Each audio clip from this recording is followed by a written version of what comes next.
Radhe Radhe Vijayji, thank you for the wonderful session. Aham Bahuvaram Bahu Samichnam Vadami or Karomi. Very Dhanyavad. nice. Very nice. That's my 5-minute Sanskrit exposure today. But I'll promise you, I'll start cracking jokes in Sanskrit very soon. Okay, Wow, Very looking nice. forward to that. that will be between you and me, though. Okay, nobody else will get it. All right, very nice. Thank you for the wonderful session. Good morning, good evening, everyone. Hope you had a great weekend. Welcome back to Daily Wisdom from Bhagavad Gita. We had a little bit of a break. I'm excited to be back, and I hope the feeling is mutual. Even if it is not, you'll have to put up with me for the next 60 minutes. So I think we have a bit of a time. Okay, I think we can get started with our opening prayer. So welcome, good morning, good evening. Again, Radhe Radhe. Let me share my screen and we'll get started with our opening prayers.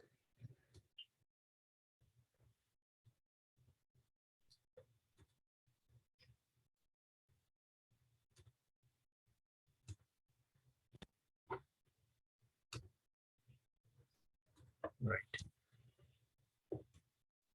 Gurur Brahma, Gurur Vishnu, Guru Devo Maheshwaraha, Guru Sakshat Parabrahma, Tasmai Shri Guruve Namaha. Vasudeva Sutam Devam Kamsa Chanurmardanam Devaki Paramanandam Krishnam Vande Jagatgurum Krishnam Vande Jagatgurum. Radhe Radhe. Good morning, good evening, everyone. Sandhya, the audio is all right? Yeah, it's perfect. Great. All right, so today we are going to discuss Shloka 11.55. We are going to have concluding conversation around the concept that we started speaking about. We started with the 4 P's and we covered the first 2, the purpose, and the next part was after purpose comes, what is the next one? The priorities is what we are going to discuss today in detail, a little bit detail, and then we get to the productivity and the profit part of it. So these are the foundations for any endeavors that we do, even in this world for that matter. We have to, it all starts with the purpose. So we will continue with our discussion, and we're going to have a very interesting conversation today. I touch upon a concept that that can often confuse people, or they have an understanding. That understanding is partial from a scriptural standpoint. So let's get started. I'm going to recite this shloka and you're welcome to follow. Mat karma krin mat paramo mad bhakta sangha varjitah nirvaira sarva bhuteshu yasa mameti pandava. All right, do we have any volunteers? Yeah. Ashutosh ji, Radhe Radhe. Radhe Radhe Ashutoshi.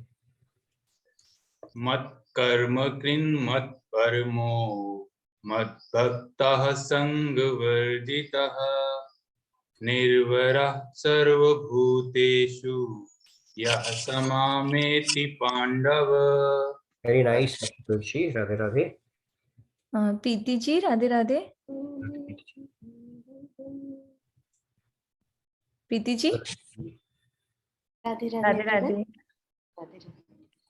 Mat karma krun mat paramah mat bhakta sangha varjitah nirvaira sarva bhuteshu yasa mameti pandava. Radhe Radhe. Very nice, Preeti ji. We heard your rehearsal as well, and the actual one. Both were equally good.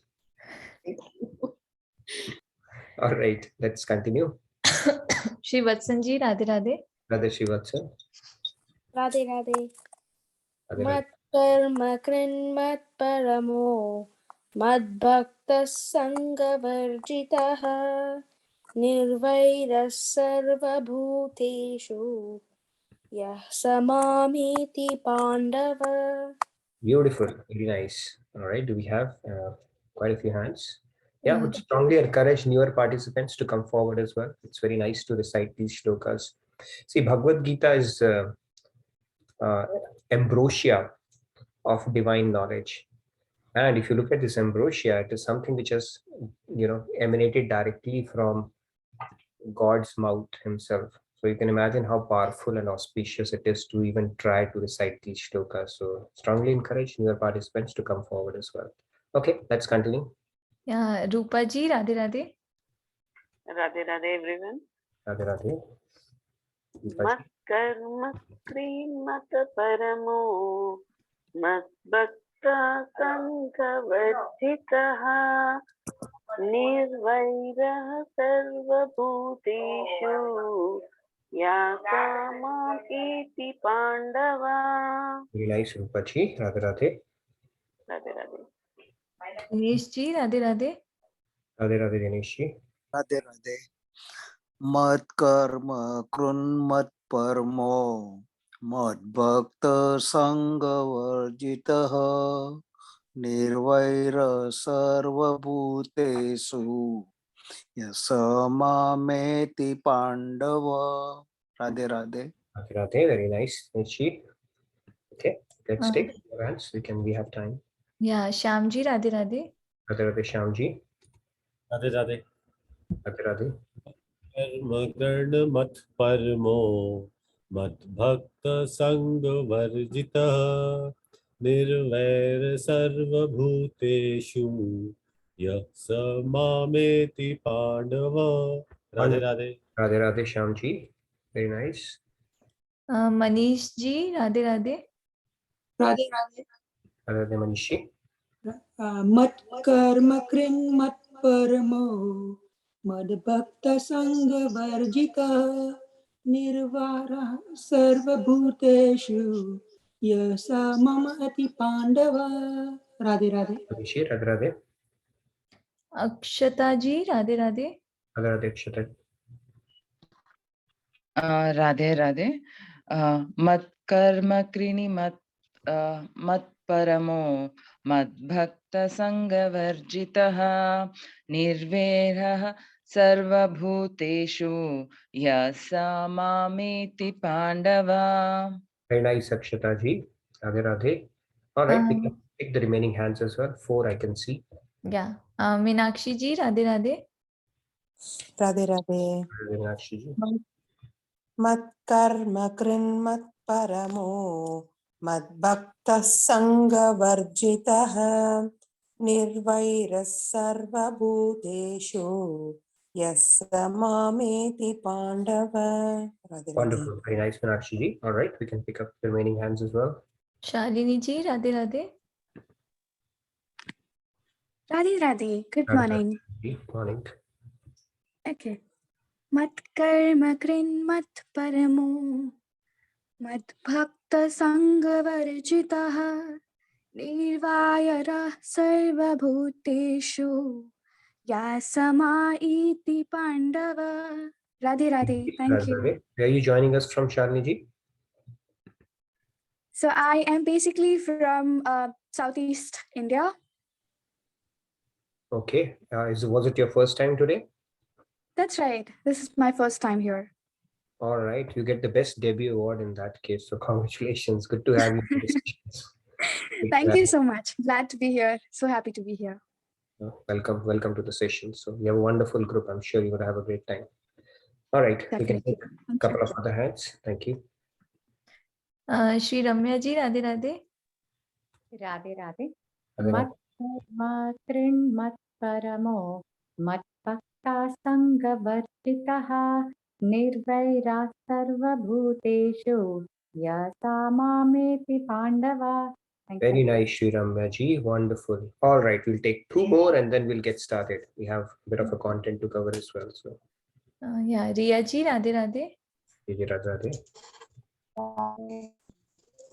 Mat karma krinmat paramo mad bhakta sangha varjitaha निर्वैरः सर्वभूतेषु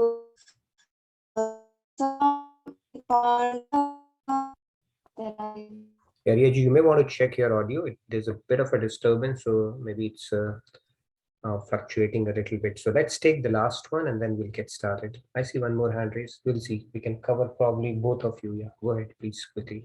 Abhiji, yeah, Radhe Radhe. Radhe Radhe, Abhiji. It's unable to unmute. I think both of you are pressing the button at the same time, maybe. Is it? Okay, I'm stopping. Hold on.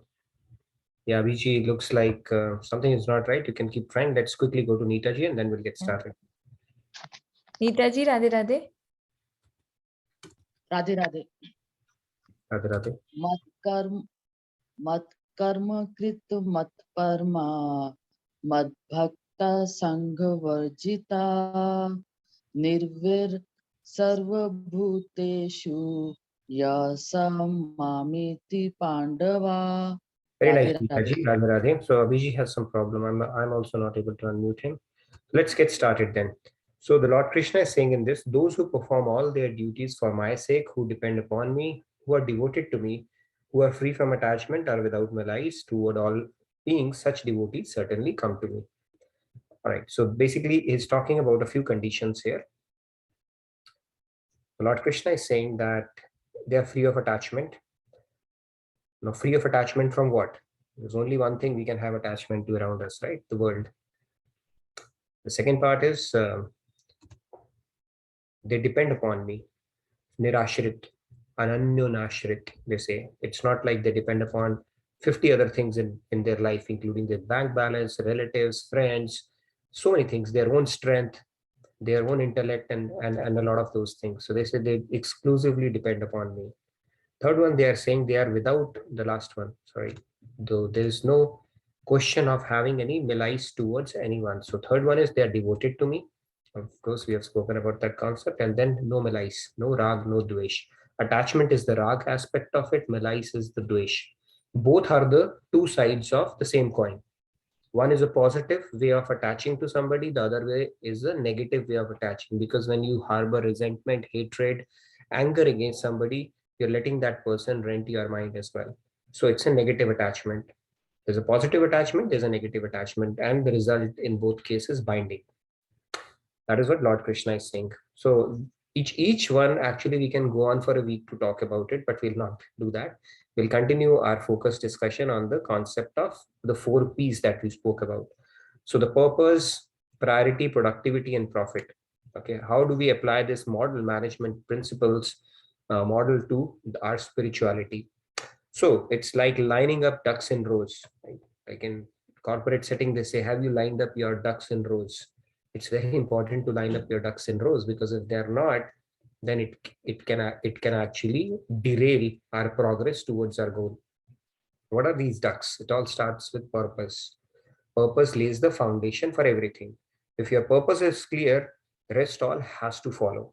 That's how important the mother duck is. She's going to set the tone or lead the pack.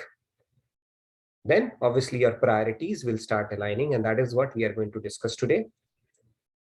And productivity, just by setting priority and having a strong purpose is not good enough, is something we will talk about tomorrow. And then obviously, how do you measure profit around it? Because whenever we embark upon something or take upon any endeavor, it has to be profitable. And it is worth it, right? Everything is about gain and loss in material life as well. So it has to be profitable. And we could talk about some of the yardsticks or some of the milestones, so to say, to see if we are having a profitable venture or not. Right? None of us wants to do something which is a losing deal. All of us are striving for happiness, and all of us are striving for things that are beneficial for us, which are profitable for us. And it is no different in the spiritual path as well. It has to be profitable for us to stay motivated, for us to be sufficiently inspired to continue walking on this path. Because if it is actually giving us misery, or if it is not profitable, then it's just a matter of time before we take a U-turn in our life. We will get into that topic as well, possibly tomorrow. We'll see. So let's continue. We spoke about this concept. What are the different, depending upon our belief system, we attach value to certain things and then we take actions around it, and that basically defines the course of our life and our personality as well. It shapes our personality. Like different people have different yardsticks for success and happiness in life. Some think it's money, power, fame. Some thinks that if you save a lot of money, you have a healthy bank balance, that will give you happiness. Some think that just work hard, party hard, that is what life is all about. And some make trying different kind of foods as a goal of their life. So there are different things they can do. Now the key concept that we spoke about in our previous session was all of these belief systems are not something that have been intelligently acquired, systematically, mindfully, thoughtfully acquired. These are the beliefs that have happened to us because of various reasons. It could have been something which has been passed from our elders or from generation to generation, right? Every family has a set of belief system and everybody continues to follow it, which is good. I'm not saying become a rebel in your life, in your family, which is good. But then when it comes to some of the spiritual principles, we have to take it with a pinch of salt, that where is it coming from? That belief has to be an intelligent belief. So then we spoke about what are the different ways these beliefs can be acquired, which are so important. A belief actually sets the tone for our life. And if it is something as important, can we simply let it happen accidentally, right? Just happening to us because of whatever thing. So that is the power of beliefs. So we said, no, I think the important thing is to make sure we are actually acquiring it smartly. All the things that we typically acquire in our life, for as long as we have not become seekers, is informal, through our own senses, through our own experience, through what our elders tell us, friends tell us, peers tell us, social media tells us, news channels tells us, people around us do. That is informal way. Formal ways, when you start seeking, you start reading through books, all that stuff is there as well. We'll spend a little bit of time around the limitation of that formal study as well.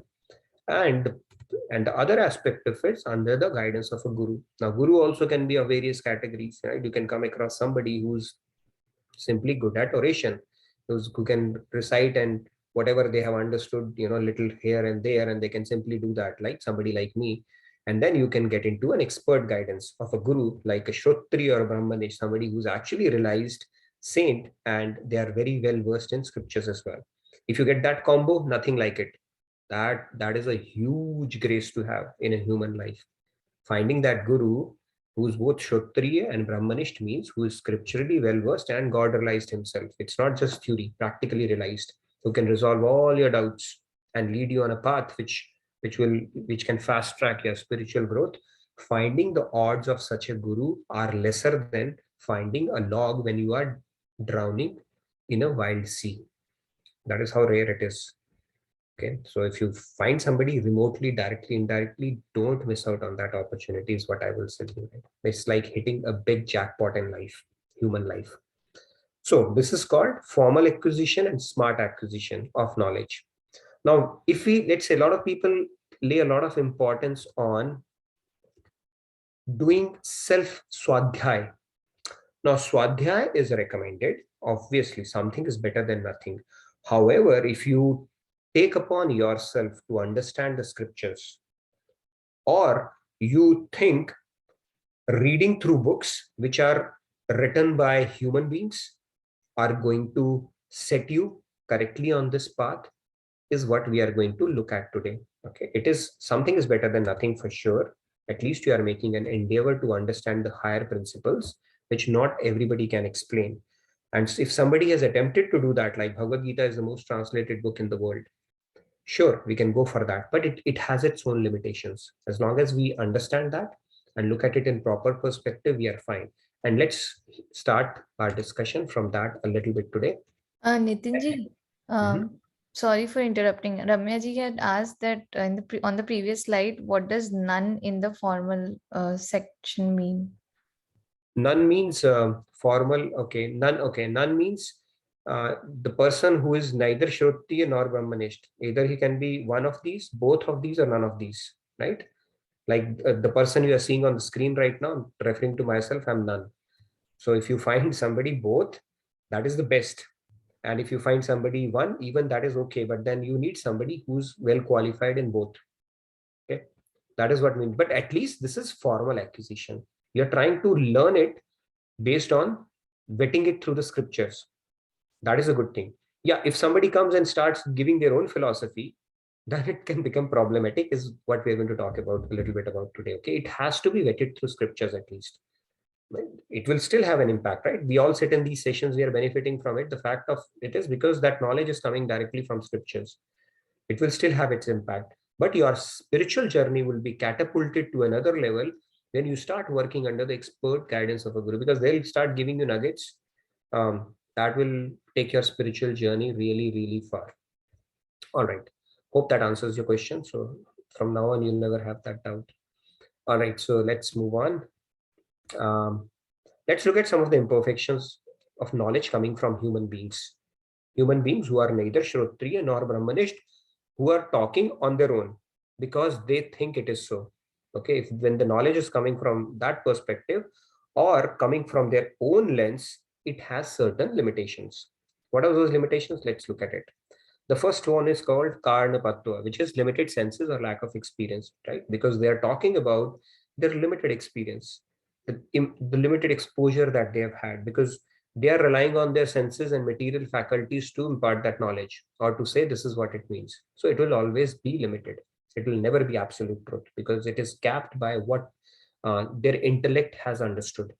And that will not be, that might not even be a drop in the ocean. Right? Like Higgs boson must be assumed to exist based on estimation. We are still working on that. Scientists are still that hadron colliders. That experiment has been continuing on, but it will take its own sweet time.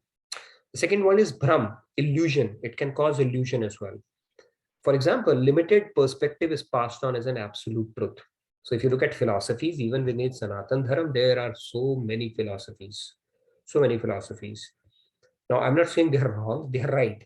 But then they might be tapping into something limited. And then it gets passed on as an absolute principle. There again, you are capping your understanding based on what their understanding is, because it's not vetted through scriptures again. Right? Mirage of body as self, objects of senses will give happiness. Those are the common ones that we anyway see in our day-to-day life because we have illusion. We think our senses, catering to our senses is all life is all about.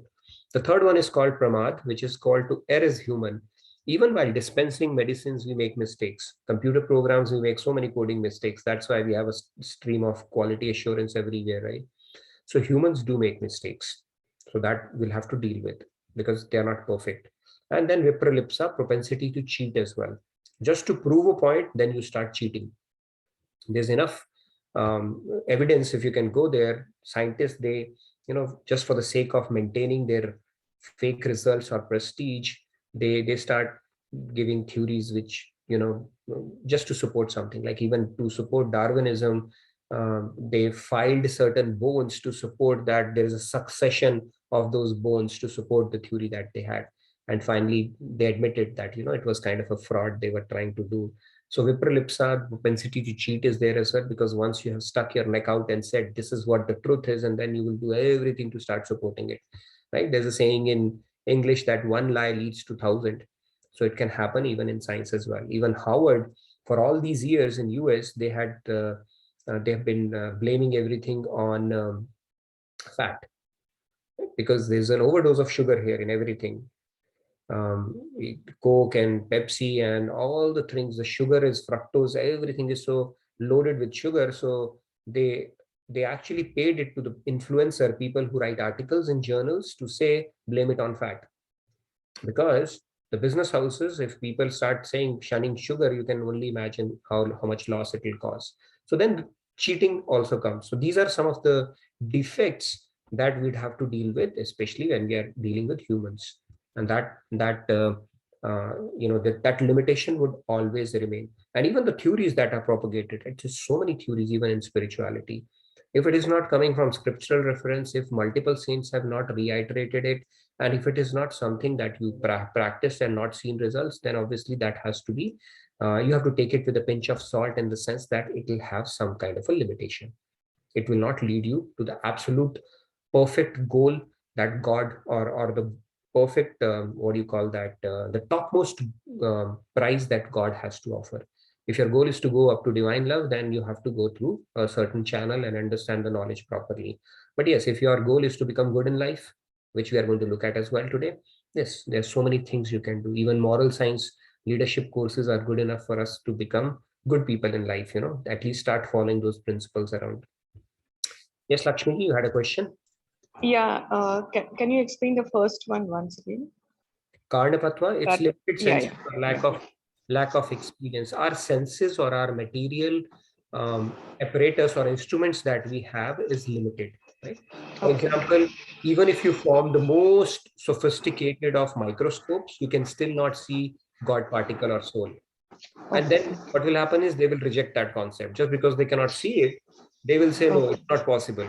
But the fact of the matter, it still exists because it is divine. How can you capture it? And if you see, like in refraction, the physics, there is a form, phenomena, where if you put your finger or stick in water, it will look like bent. So if you rely purely on your senses, you will say, no, it is bent. But is it truly bent? It is not. It is because of the principle of refraction, it seems like bent, right? Even if you hear the audible range of human beings is from 20 hertz to 20,000 hertz. Does that mean the sounds don't exist? They do exist, because dogs, they can hear ultrasonic sounds, and there are species which can hear even ultrasonic sounds, right? Just because we cannot hear it, we cannot outrightly reject it. So that is what I'm saying. We are limited when it comes to relying on our senses alone, or relying from a message from a human alone. That is why we have to go to the perfect source. And perfect source, as I showed you in the previous slide, is Brahmanishta and Shrotriya. That is the perfect source. They are the only people who can tell you. Now how to find is, okay, that's your own journey. Okay, I'm telling you the principle.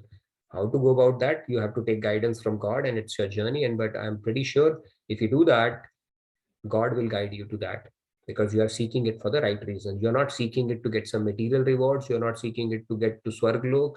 You're not seeking it to get that next promotion or that, perfect thing in life. Then God will obviously guide you to somebody who's going to be beneficial for your spiritual journey. All right. So continuing on, let's look at the priorities now. We spoke about the purpose. Now, what are the priorities in life? They're obviously dictated by the purpose that we have. And if we don't maintain right priorities, we suffer internally. And this part of yajna, it's very subtle, because right choices, that choice is there available to us every moment of life. Every moment is actually a choice in life. And we can choose between so many things every moment. And it is a bit of an internal sacrifice, because when you make a choice, you're rejecting 10 other things, right? That is how you make a choice. And how do we end up making choice? Let's look at it through an analogy, not an analogy, but an example. I like, so you can make right priorities only when you have the big picture in mind, right? If we don't have the big picture, if we have a very limited picture in our mind, then we are not able to make the right choices. Now, if they say, even in corporate setting, people, when they have the big picture in their mind as to why they are doing what they are doing, how does it contribute towards the organizational goals, right? How do their day-to-day work or their choices make a difference in the destiny or what their enterprise or their organization ends up achieving? When people have that clarity, then their performance increases. That is the importance of having that big picture. Why am I doing what am I doing? Where will it eventually lead me to? And why is it so important? Is it even important? If that picture is clear, then only we can prioritize things and make the right choices. If that picture is very hazy, not clear, never thought about it, or we have our own interpretation of it, then again, it can be a little dicey. So, Swamiji gives this example of Warren Buffett. So whenever we make a choice, actually it's more of a rejection as opposed to a selection criteria, because he said that for every yes I say, I have to say 99 no's. You have so many things to do in life. When you pick something, you're actually rejecting most of the things. That is how you end up making a choice. And somebody asked him, what's a success for your, the kind of he's a pretty successful guy from an investment standpoint. He said, my ability to say no, because every yes I do is accompanied by 100 no's that I've done. And that is how selective one needs to be in life as well. In fact, he's an interesting character in the sense that when I was doing my management, we had a one case study on Warren Buffett. I'm not saying he's a spiritualist, but at least the kind of things he does, they go beyond material sense. So this guy, if you ever get a chance to dig into history, see, if you have time, I would still say read Bhagavatam, okay, not Warren Buffett. But out of curiosity, of an interest, if you ever try to, some of the investments and things that he does actually border on spirituality alone, because any financial wisdom, any financial freak that you would tell, any from a very good college, any elite college, the conventional financial wisdom, as people would say, he turns that model upside down. Some of the investments that he has made just do not make sense, and he has not only bailed them out but also set them on the path of trajectory of success. And some of the things he has just done out of generosity as well, right? Bill Gates got him to pledge 99% of his wealth. Even 1% makes for a lot, but then this guy leads a very simplistic life, reads a newspaper, doesn't have a laptop, drives a simple car, lives in a simple home. And even today, he has a very hand-picked set of people that work around him. It's just doesn't that he has a huge task force for a Berkshire Hathaway that he has. So the point here being that he's also being very selective, very clear about the priorities that he has in life. And even for material success, like he has achieved, we need to be very clear about the big picture. What is it that we are trying to achieve, whether it's in terms of our job, whether it's in terms of our health. That big picture aspect has to be clear. Otherwise, our efforts would also not be as productive as we would like them to be. And we will touch upon productivity aspect tomorrow. Today, we will continue on the priorities part of it. So moving on. Now, here's the guy, to do or not to do, right? Now, this guy is looking at, if you look at it, he wants to, give me a second. Yeah, so if you look at this person who's going to take the next step, and obviously he has to make a choice. Same way, our soul also has a choice. And if you look at our soul, and on this X and Y axis, it has a choice to stay neutral where it is. It has a choice to go up, and it has a choice to downgrade itself. All three choices are available to our soul at every moment of our life. Now we've been talking about anger management and all that stuff. So if you're becoming angry, you have taken your soul in the southward direction. If you have remained equanimous, right, you have just basically cut a corner and in fact taken it to your neutral level or to the positive level. If you actually harbor compassion in that moment of anger, you've actually taken it to another level. You've actually gone positive there. Similarly, all those small things that we do in our life, to do or not to do, is actually you're making a choice, and that choice is determined by your priorities in life. What is our priority, right? We said the fundamental, or the, I think Preeti ji had a question. Yes, Preeti ji. Radhe Radhe, Preeti. Radhe Radhe, do you have the anger management and other things on YouTube anywhere? Or yes, Preeti ji, I'm uploading all the videos. I think anger management should already be there. If not, then you should, I can point you to that. So we should have it. Okay, so what's the name? Yeah, anger management will be posted this week, and I'll let you know when it gets, because we did that last week, right? So it should be there like sometime this week. Yeah. So all these videos are on, what's the name of is it Bhagavad Gita study or what is it?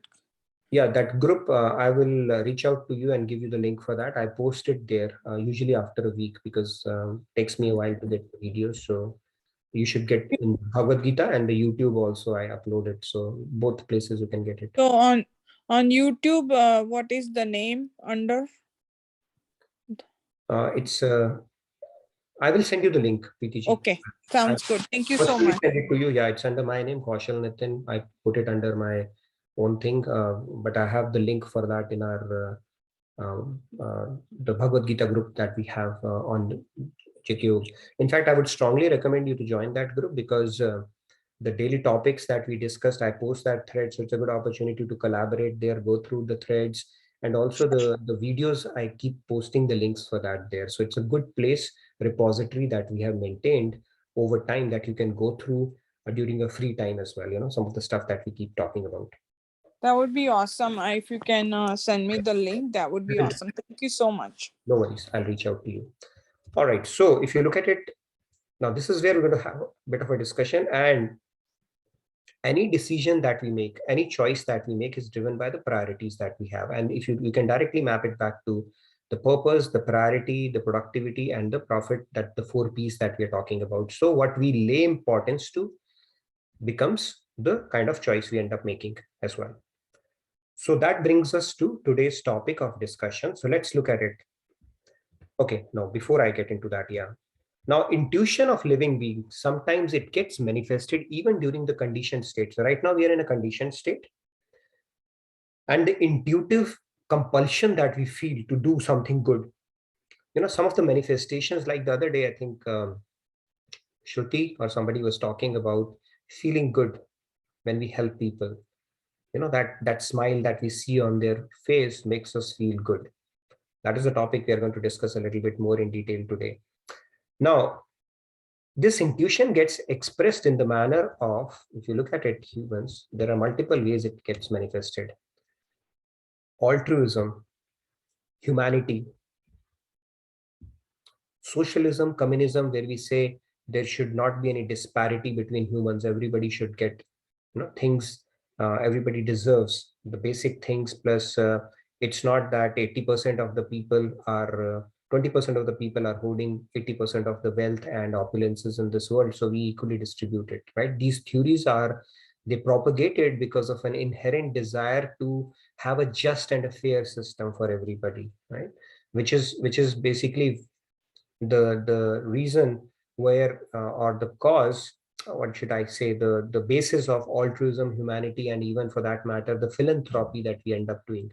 There's an innate desire to reach out and help people, and this is just a manifestation of that inherent desire that we feel. Now let's get into a bit of a discussion because it's a very important concept. Now if you look at our story of our life, there is a start and there is a stop. And that is how our life goes. It's a timeline of our life. We start and there is a stop. Start is our birth and stop is taking that exit from this life. And this is the timeline of our life. And in this, between this life, we have, so there is a B and there is a D. And in between we have a C, right? So this becomes our ABCD of life. It's a B to D journey with a C in between. And this C is about this guy, right? To do or not to do, for our soul's evolution and inner growth. Now, the question today is that I want to pose is, or altruism, philanthropy, etc., that we do perfectly directed endeavors towards soul's inner growth? It's a loaded, deep question, and it's important we walk out of this session getting this concept absolutely clear. Okay, this concept can confuse a lot of people. Before I get into that, I think Manishji wanted to share something with us. I will give him a few minutes to talk about. I think he shared the struggle that he's currently going through, and he wanted to share something with the group today as well. I'll give him about 5 minutes to talk about that, or maybe we can conclude our discussion. Either way is fine. Manishji, you wanted to take over and have before we get into a little deeper into this discussion, because it will take time. Okay, Radhe Radhe everyone. Thank you, Nitinji. Thank you, Sandhyaji. I just wanted to give you guys an update on, most of you are already aware of what I shared on Monday with my wife's. But if the people that are new here, I'm gonna just quickly give a brief summary. Basically, my wife was diagnosed last year with multiple myeloma blood cancer. And we gone through 6 cycles of treatment. End of March, we had the stem cell collection done, which caused the complication. And I nearly, my wife nearly died in front of my eyes. But due to the miracle of God and the blessing, she's saved that day and she's alive and well.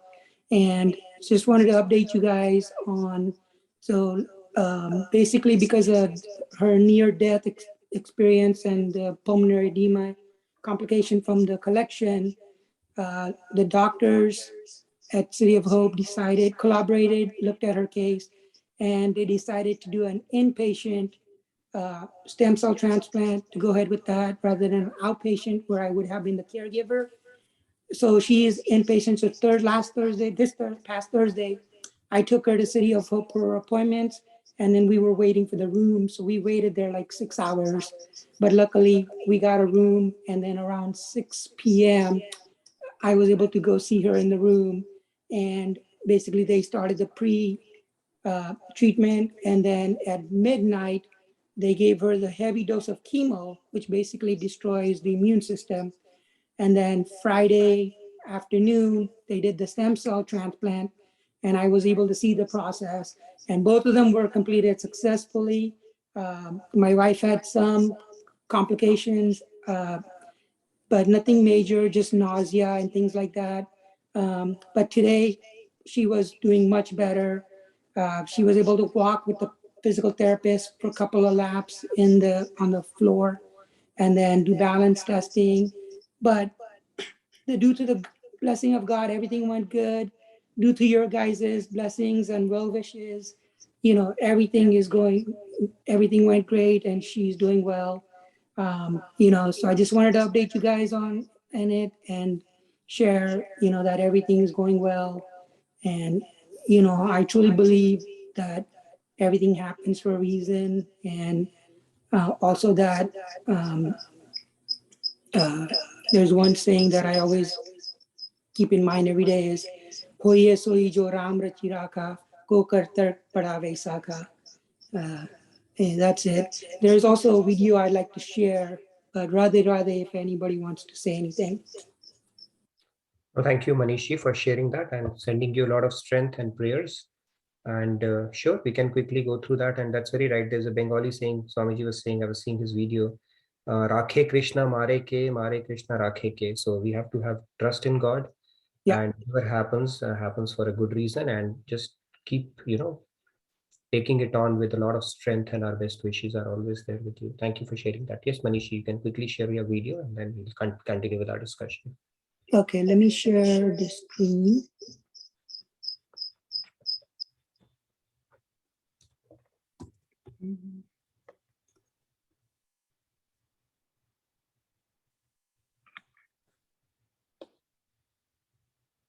Okay, so this video I'm going to share, I'm sure most of you have seen it, but it's from Apple CEO Steve Jobs, what he learned from his deathbed as he was dying. It was pretty profound, so I just wanted to share. Are you guys seeing this? Not yet. You'll have to share your screen. Oh, I thought I did share. Oh, wait. So are you sharing it from your other system? Yeah, the iPad. That I've given co-host privileges, but okay. I'm sharing right now. Okay.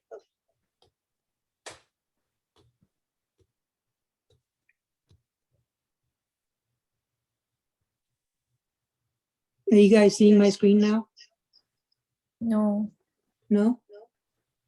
Maybe. No. I've shared it. Okay, hold on. I think we'll have to probably work it out. It's two screens maybe. You may be having on your and the other one. Let's quickly check it out. Otherwise, we can play towards the end if we figure out the technologically, whatever. Okay. Or if it's a link, Manishi, you can share it on the group. I think that might be good as well. It's not a link. It's just a video.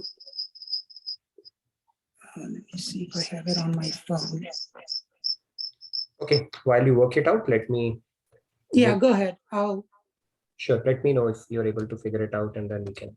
Okay. Yeah, right. And also I've received message which I would like to convey that participants are saying that it's good to hear the positive news that she's recovering well. And so, yeah. Thank you very much. You have a lot of prayers from a lot of participants, Manishi. So stay strong. Our best wishes are with you. Thank you. All right. So let's get. So the question here is philanthropy, altruism, these endeavors, are they perfectly directed towards soul's inner growth? Is the question. So let's get that discussion going.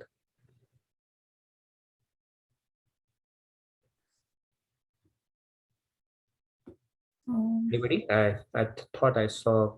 Yeah, Jyoti ji. And a couple of other hands. Yes, Jyoti ji. Radhe Radhe. Radhe Radhe, Jyoti ji.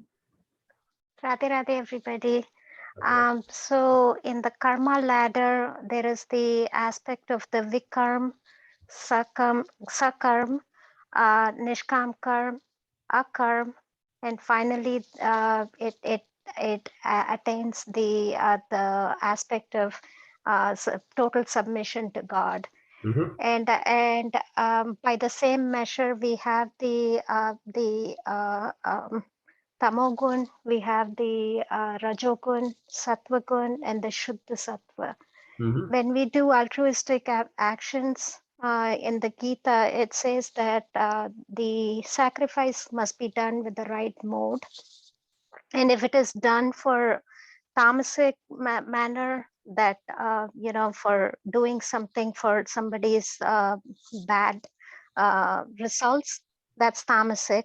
If it is done for meri vava ho, main kaam karu, if I should get praise, that's rajasic.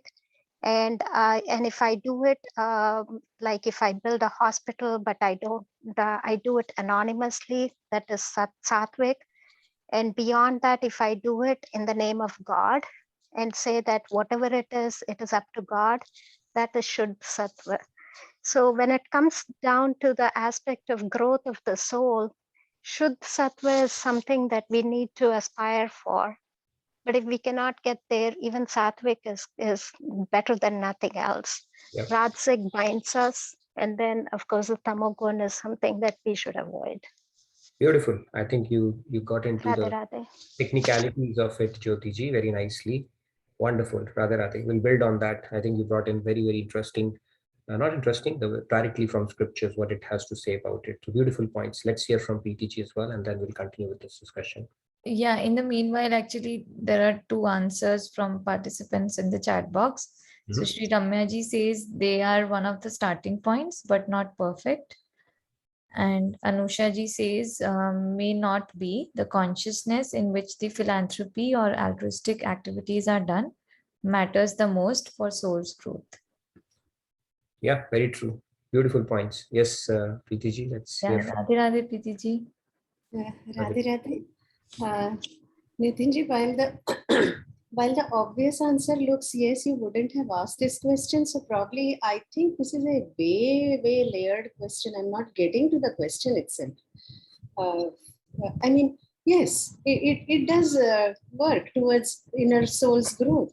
But then why would you have asked it? It is, I'm not getting the question itself. Can you just simplify it or maybe help me understand? Yeah, it's one of those teachers, right, who don't even know how to articulate a question properly. But yeah, I think the key word, if I were to pick up in this question, is perfectly directed. Yes, they are well-intentioned. They are rightly directed. But the point is, are they perfectly directed? Is the question. So this whole that the feeling that we have to help out or to reach out is a great feeling. In fact, our scriptures also say, right, Dan, Kshama, Tap, Paropkar, one should never refrain from it. So yes, they are uplifting, but are they going to take you across Maya? That would have been perfect. That yes, perfect thing I've done. It is good, but it is not perfect. So perfectly directed would be taking it a little further, right, towards Shuddha Sattva, like Jyoti ji spoke about. So we are operating in Sattva, right? The other day we were saying we feel good when we see that smile, right? What is that we? My ego, right? You will not be able to get off the ego. I am deriving some pleasure from it, okay, because I'm thinking I am doing it. So that part is there always. And that is also operating in sattva mode. You give up that as well. It's like, who am I? Actually, God is making me an instrument to help somebody else. And we start, its act remains the same, but the consciousness is purified now. And then it starts becoming perfectly directed, because we get stuck in this trap of simply helping, and we thinking that is all there to be done from a spiritual standpoint. Lord Krishna is saying, that's where I said, right, where Bible ends at being good, and Bhagavad Gita starts by saying being good is good but not good enough, right? So you have to go beyond that, because your consciousness is still tainted with sattva mode of goodness. That ego would still remain, that sense of doership would still remain, and that sense of deriving pleasure from it, that I am doing it, would still remain. That sense of patting silently on your back, saying, yeah, well done, you did a good job, will still remain. And Bhagavad Gita tells us, no, you need to go beyond that as well. Okay, so this is where Bhagavad Gita ends, and that is the pathway to moksha, or realization, actually. And then where Bhagavad Gita stops, Bhagavatam starts. He said, okay, you have reached this stage, which is very good. You have started aligning to God, surrendering to God. But let's take you a step further. Serving God is the highest gift that will enable you for the highest gift of God. So that goes even beyond that. So yes, these are all great deeds. Let's hear from a couple of participants, and we'll continue to build on that. But then it is still not perfectly directed. It is well directed, but still not perfectly directed. So it's a good thing. That is why they say, people say, when I don't believe in God. Okay, when people say I don't believe in God and this and that, then the best answer that I've seen to that question is from Swamiji. He always have a very simple nugget for everybody. He said, then do the next best thing, become good. Okay, start helping people. That's the next thing. That's the least you can do. And if you want to stop there, so be it. At least you will get to Swarglok, become Indra, enjoy life for a while, and then come back. But become good if you don't believe in God. That's the fine. But then when you start aligning to higher principles, you even have to give up that, not give up goodness. You continue being good, but in a different mode, not with a sense of doership, with a sense of enjoying that, I did something. And so you start aligning to the higher principle that I am a mere instrument, and that will purify our consciousness. That will remove that thorn of ego eventually, start diminishing it. And that is what Bhagavad Gita is telling us eventually as we go along. So hopefully that brings in little more clarity, Preeti, with the misdirected question that I had. No, I got it. I got what you're saying. Good. Thank you very much. Let's hear. I can see a few other hands. Smitaji, Radhe Radhe. Radhe Radhe, Radhe Radhe, everyone. And I wanted to say that anything which is done, it is done with three things. One is mind, one is your intention, and one is your heart. So if when all the three things are aligned in one direction, that you are doing it for not a name, not for anything, you are just doing it because you have, because you love to do it, or you are doing it because you feel like doing it without any expectation in return, without even letting your, like how they say that if you do something with your right hand, your left hand should not do whenever you are doing some kind of dharma or whatever. Yes. The same intention should be applied over here, where you are doing without any attachment. You are helping, or you are doing, when you say philanthropist, a lot of people do for the name's sake. But when you do without any name, you just do it. And there are a lot of people who does a lot of things without any name being revealed. That's the way will bring you closer to your inner growth. Beautiful. Great points, Smitaji. Very true. Two kinds of acts. One that you do with your mind, intellect, and heart, and mind and attachment both, and one just you do with mind and intellect actually. So it's a very important concept in Karma Yoga. That is what we'll pick up next week. I think it will be a good refresher on this key concept, and we will spend a good amount of time next week on this concept of Karma Yoga. I'll give you one more story right now about doing something and having something, thinking about something else, right? How do we do? Okay, if I'm helping somebody, obviously I have to be engaged in that act. And how can I think about the third entity? It's between me, object, subject, and then third entity, God. bringing in that God into equation. It can happen actually. It's a very beautiful analogy Maharajji has given. Swamiji was talking about it as well. It's just like that guy who loves a girl, and then obviously there's a villain in that story, right? So that villain is girl's father. So father says, no, I'm willing to give you the hand of my daughter, but then you have to stand on your feet, or you have to have certain amount of earning or a certain stature in life. Now this guy starts earning hard, working hard, right? When he's working hard, now is he attached to that work?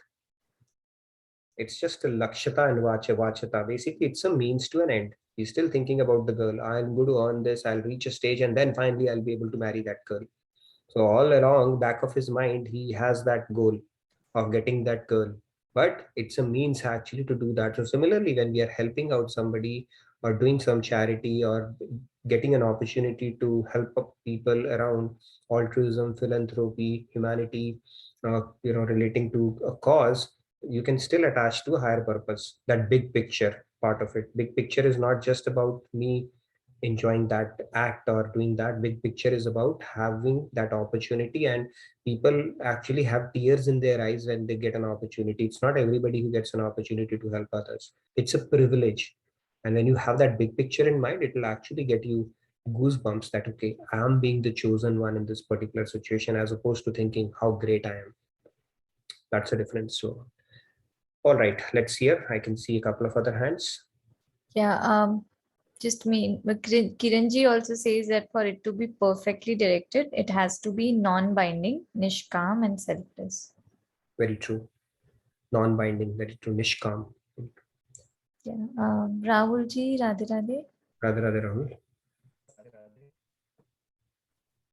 Philanthropy and altruism can be probably directed from that well-directed term to perfectly directed if our mind is attached to God and Guru, because we can think of this window moment that God and Guru have provided that opportunity, and it is because of their direction only that we are able to do that. And if a devotee is like pretty much higher on that spiritual state, he can see Shri Krishna or Shri Ram or whatever his Ishtadev is in that person. Yeah. So then probably this can be perfectly directed. But at least it is a stepping stone for some people who are starting the spiritual journey. True. Very true. So yeah, if you map it back to the concept that we are discussing, it all boils down to each priority that we make in our life. When you start purifying the consciousness or the why part of it, it starts actually becoming uplifting for us, right? But the purpose has to be clear. The big picture has to be clear. Why we are doing it to begin with. Right? What am I going to gain out of it? What do our scriptures tell us? If I do it in. So the interesting thing is this whole game is the game of the mind only. Act remains the same. It's only the mind. The consciousness is the only thing God is asking us to change. Right? My man buddhi, he says, right? My arpita man buddhi yuddha cha. So he says, do the war, but do fight the battle, but just keep the mind absorbed in me. So Arjun, what did Arjun was planning to do before Bhagavad Gita fight? What did he do after hearing Bhagavad Gita? He fought. What changed? Just the consciousness. Nothing has to change in the act. We just have to change it inside, what we are thinking, and that starts changing everything. Beautiful. All right. Yes, Padmaji. By the way, Manishi, were you able to sort out that video thing? After this, we can take that because we have a few minutes. Yeah, Manishi messaged that he will try to do it from his phone. So we'll try it after we hear Okay. Padmaji. Let's hear Padmaji and then we can try to do that. Radhe Radhe, Padmaji. Radhe Radhe.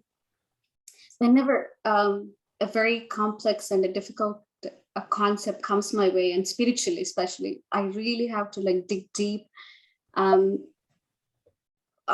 Like, how does it feel? Like, what am I really getting the essence of this question, and how am I convinced that I'm actually getting an essence of what the question is saying, or what whatever the spirituality is saying? So, and this is how I have broken down for this particular scenario is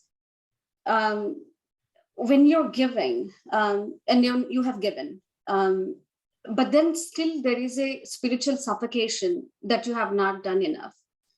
That spiritual suffocation, I feel, will only come when your inner self and your soul is convinced that you're not done enough, and that kind of convinces your mind and the intellect, and that drive to do something better.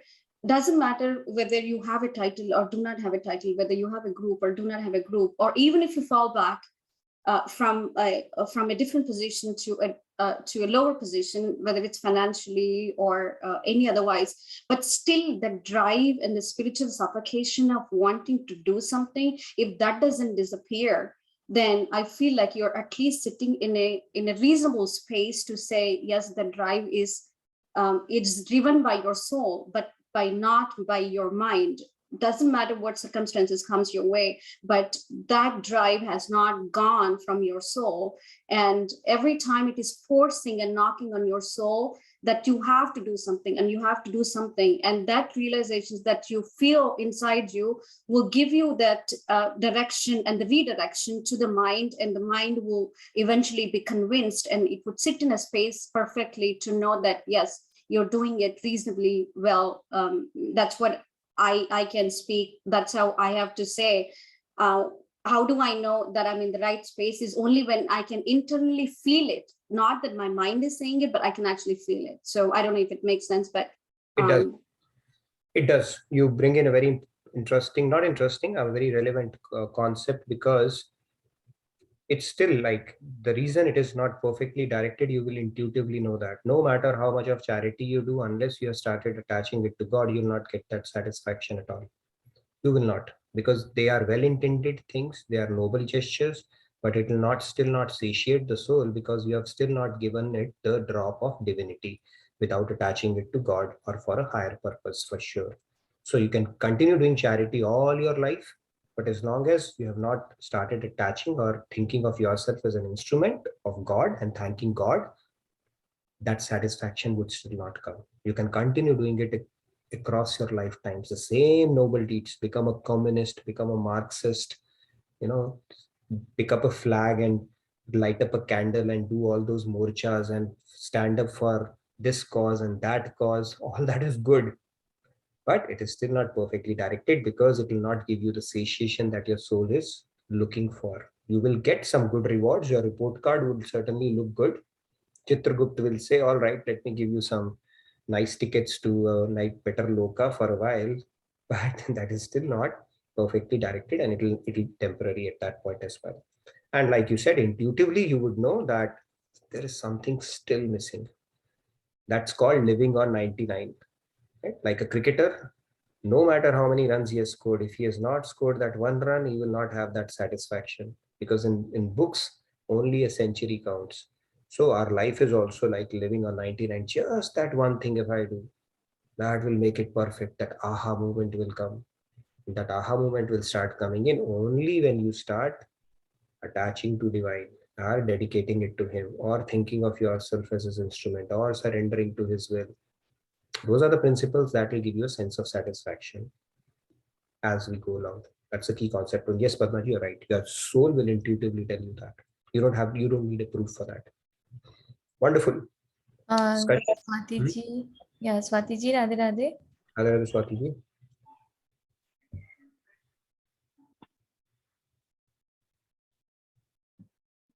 Swati ji, Radhe Radhe.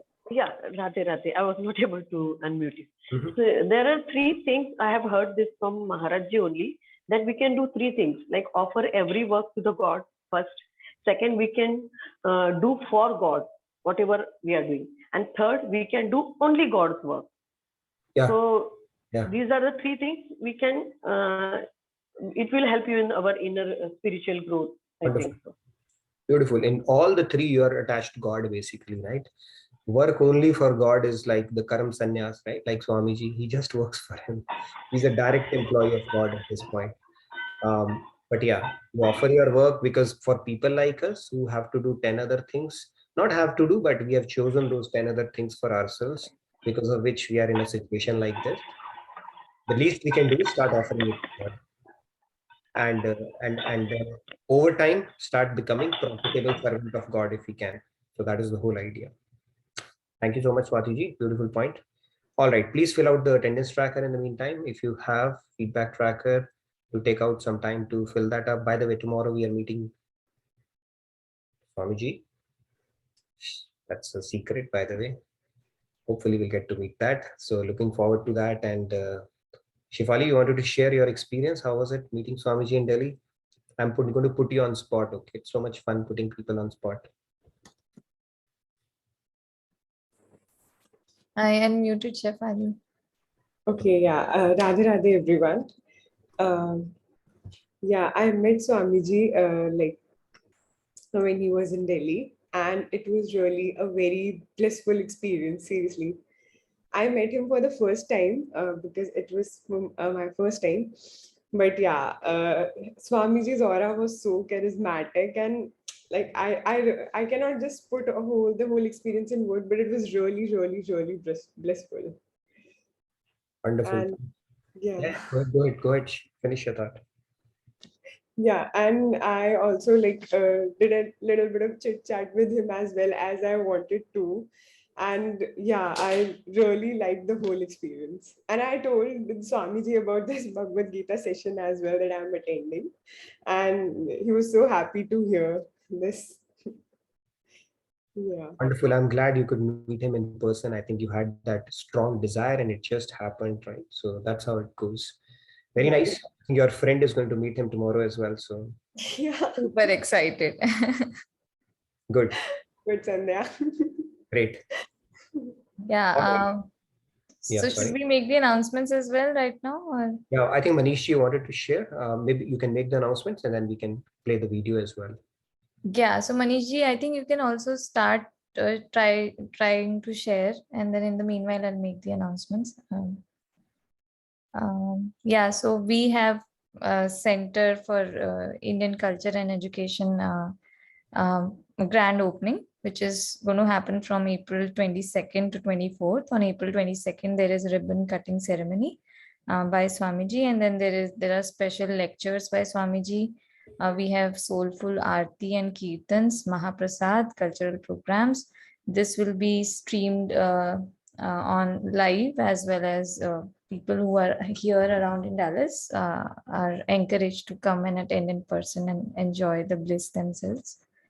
And apart from that, we have on Sunday, we have walkathon event for whom also I've shared all the details in the chat box. So please have a look at it and attend if possible. Yeah, that's it. Yeah.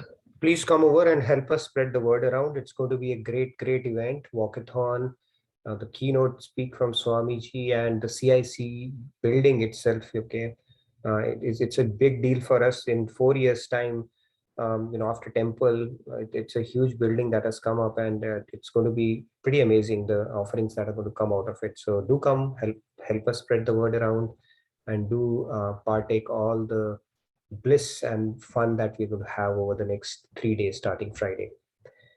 All right. Yeah. Sorry. One more thing, and regarding this CIC inaugural event, there is a very nice YouTube video in which Nitinji is there and he's explaining it. So if I think all of you can watch it, I've just shared the link of that in the chat box, and feel free to share it across with others so that the message goes ahead. Yeah. Please share it so that we're trying to create a buzz around it. It's a huge event, and Swamiji is going to be there as well, and we have a capacity of about 1,000 people. That's how big the hall is. So we'll see how the turnout is going to be like. So thank you for that.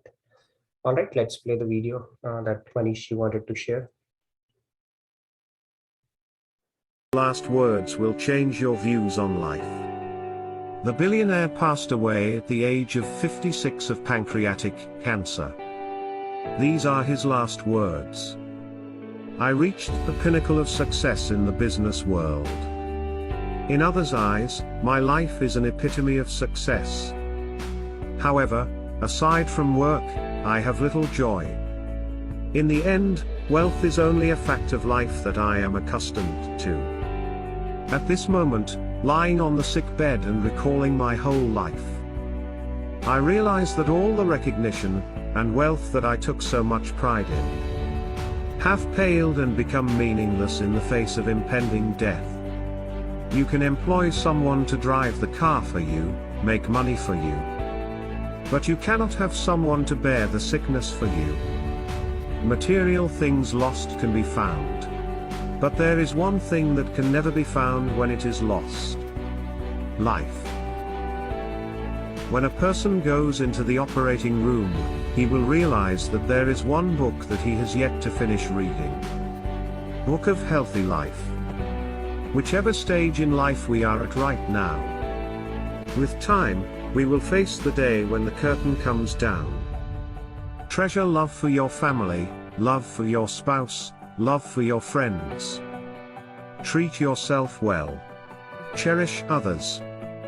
As we grow older and hence wiser, we slowly realize that wearing a $300 or $30 watch, they both tell the same time. Whether we carry a $300 or $30 wallet or handbag, the amount of money inside is the same. Whether we drive a $150,000 car or a $30,000 car, the road and distance are the same, and we get to the same destination. Whether we drink a bottle of $300 or $10 wine, the hangover is the same. Whether the house we live in is 300 or 3,000 square feet, loneliness is the same. You will realize, your true inner happiness does not come from the material things of this world. Whether you fly first or economy class, if the plane goes down, you go down with it. Therefore, I hope you realize when you have mates, buddies and old friends, brothers and sisters, who you chat with, laugh with, talk with, have sing songs with, talk about north, south, east, west or heaven and earth. That is true happiness. 5 undeniable facts of life. 1. Don't educate your children to be rich. Educate them to be happy. So, when they grow up, they will know the value of things, not the price. 2. Best awarded words in London, eat your food as your medicines. Otherwise, you have to eat medicines as your food. 3. The ones who love you will never leave you for another because even if there are 100 reasons to give up, he or she will find one reason to hold on. 4. There is a big difference between a human being and being human. Only a few really understand it. 5. You are loved when you are born. You will be loved when you die. In between, you have to manage. Note, if you just want to walk fast, walk alone. But if you want to walk far, walk together. 6 best doctors in the world. 1. Sunlight. 2. Rest. 3. Exercise. 4. Diet. 5. Self-confidence and 6. Friends. Maintain them in all stages of life, and enjoy a healthy life. God loves you.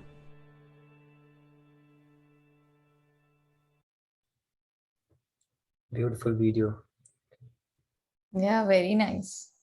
I've seen it before, but yeah, when you're reading Bhagavad Gita and you hear it, it gives you even more deeper meaning around this whole thing. Beautiful, beautiful. Thank you so much, Manishi, for sharing. I think we should probably play it once more when everybody's around, maybe in one of other sessions as well. It's a very nice video.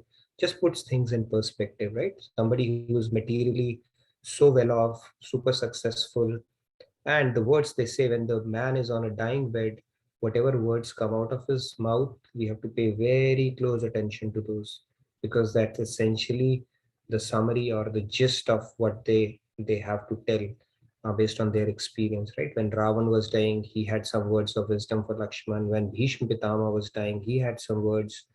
And when, I'm not comparing all the three are same, but then, you know, people whom we idolize in life, who are successful, who we want to become like, the next best entrepreneur, the next best visionary, the next billionaire in the town, those people, when they start reflecting on life, it actually boils down to some of the fundamentals that we often neglect in life.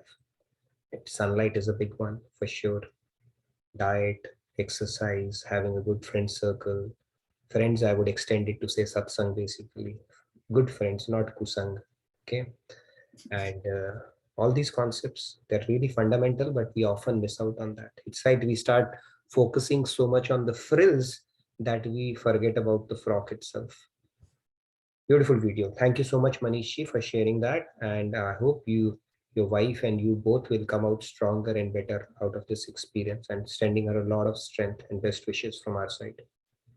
Yeah, and one more thing, a lot of people are asking for the link of this video if possible, or if it can be played again today or in future Sure, sessions. we will play it in tomorrow's session as well. I'll find the link as well. I'm sure I have seen it in YouTube before as well. And there are a lot of such videos we can, which we can play from time to time. Yeah, true. One of us will start scouting for such videos. So maybe another seva opportunity here. You can put it in attendance tracker. We have enough work always. So yeah, I think we can do that and play it from time to time. These inspirational short videos, some of the short TED Talks, and they're just amazing. Great. And one more thing, Anusha ji is asking, will Swamiji be in our DWFBG session tomorrow? Oh, how much You said secret, and I think that's what. No, I'm not. Okay, I'm telling you. I took that opportunity when we started this session and closed in on 100 days. You can see that video, by the way. I've uploaded that video. If you have not seen, go check it out. But he's very busy, okay? So, if all of us start doing that, Swamiji, please come, you can imagine his schedule. So, although I would love to have him, but I just need to honor his time around it. So, I would probably not take that privilege, although I took it for the first time. But you can watch that video. We'll see if we can get him maybe for a few minutes here and there. But again, then we have so many sessions, right? And then it doesn't, I mean, come for one and not another. It can cause a lot of this thing. But yeah, but I'm sure Anusha, you can meet him. He's going to spend a good amount of time in Bay Area and around that region. So you can definitely plan to attend one of his retreats. COVID is over now. Don't worry about it. Okay. I was in San Antonio over the weekend. As the material world offers a promise of happiness, and we actually went out there, and yeah, there is some agitation of mind that it creates, and our little one enjoyed it. But yeah, it was a little tiring, but overall it was a good trip. We went to the Sea World and river walk part of it. But then yeah, COVID is, I think people have said goodbye to it. Doesn't look like it's, so you can plan if you're, that is the only thing stopping you from traveling and planning for the retreat. I would say come over. We have said goodbye to COVID already, and it's going to be a great experience. You can always meet him in person now. Kumarji is asking, what session number is it today? Is it some? It is 175th. I'm just throwing out a number. I don't know. I can do the rough mathematics and let you know. I think we are close to how many months now? This is April, right? We started in December, so about 15th or 16th month. So discount 15 months, even if it's 15 months, 4 weeks, 15 into 4, 60 into 5, about, it will be anywhere between 200 to 300, 250 to 300, I would say. Roughly. I mean, my maths may be back, but somewhere around that mark, I would say. Yeah, we have come a long way, but it's probably not even the first lap, trust me. Everything permitting, time permitting, health permitting, we will probably continue it forever. So, right, Shyamji, you said at least 10 years, so we'll see how far we can go. Bhagavad Gita will take a lot of time for sure. And then obviously we the way we are discussing it, we go really deep, so it's going to take time for sure. Great. Yeah. Yes, Sandhya? We have few more hands raised. Should we take them up? And I know we are over time, and you have to study and do a lot of other things as well. Do we have time? Maybe a minute each, if we can do that real quick. Yeah, maybe 30 seconds each. 30 seconds. Okay, Hetal ji, Radhe Radhe. Radhe. Are we going to have a satsang with Swamiji? Yes, we're going to have satsang with Swamiji. If you're around Dallas, they're going to be satsangs for as long as he's here. I'm sure it's going to be there in some form or manner. I love to hear him all times. Yeah. Sure, sure. We look forward to seeing you in person, Hetalji, if you're going to come over. Yeah. I come to the temple. Yeah, quite often. Sure, that'll be great. Look forward to you. Real cook, Yeah, sure. Marty. Same here. Yeah, Hetalji gives you another 5 seconds because he was very quick. So you have 32 seconds. Kumarji, Radhe Radhe. Radhe Radhe. A quick question. Is there a Chicago trip for Swamiji this time? I'll check out his itinerary. I think he's going to be traveling extensively this time around.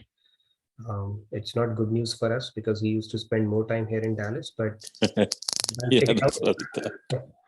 Yeah, last time we got a lot of time with him, which was always good. But I think I'll check it out and let you know. Okay, and I have just one more question. Because you mentioned that San Antonio trip that you went to. While being on the trip, did it kind of occur to you that you were, because I know you're so much into the spiritual realm, right? Did it seem like, I don't know whether I should call it waste of time, but, you should be thinking about, was it like that? Yeah, what was your experience? No, I won't say that. See, it's like this. This is something I've learned over time. Initially, when you start off on this path, then everything else is waste of time, okay? And you don't do anything that is taking, no, you can actually, I've seen Swamiji, when he comes to meet us, people, he's even playing cricket with us. He's playing with our little one as well. So when he's in that moment, he belongs to that moment.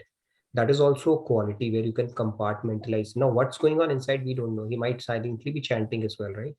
So that's not a way to go. A lot of people say it's a waste of time. Why am I doing this? I should just be doing Radhe Radhe, this, that. No, when you are in the moment, you have to be in the moment. You have to honor that, right? Inwardly, you may not be participating as you were previously, probably, but it doesn't give you an excuse just to do your own thing.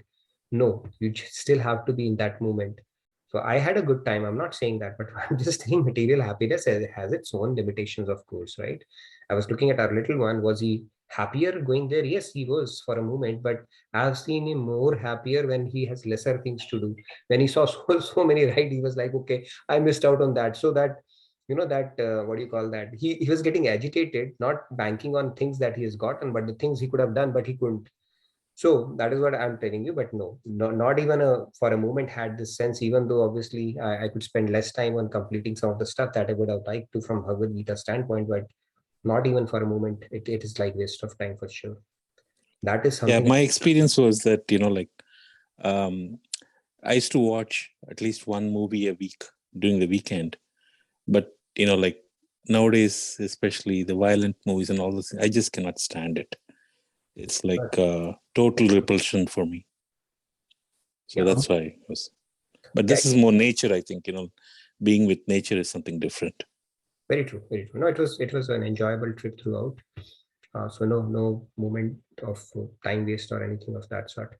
By the way, an apple a day keeps a doctor away, not a movie a day. So, all right, we can do our closing prayers now and call it, because I know it's very late for you, Sandhya. Okay, who's doing the closing prayers?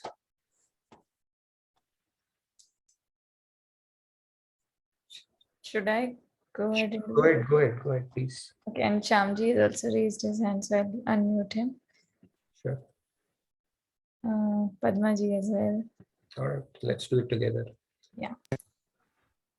Om Sarve santu Sukhinaha. Sarve santu niramaya. Sarve bhadrani pasyantu. Ma kaschit dukkha bhave. Om Shanti Shanti Shanti. Thank you, everybody. Have a wonderful day. Great rest of your evening. And tomorrow we talk about the productivity aspect of it and probably conclude this discussion around this concept. Thank you. Radhe Radhe. Radhe Radhe.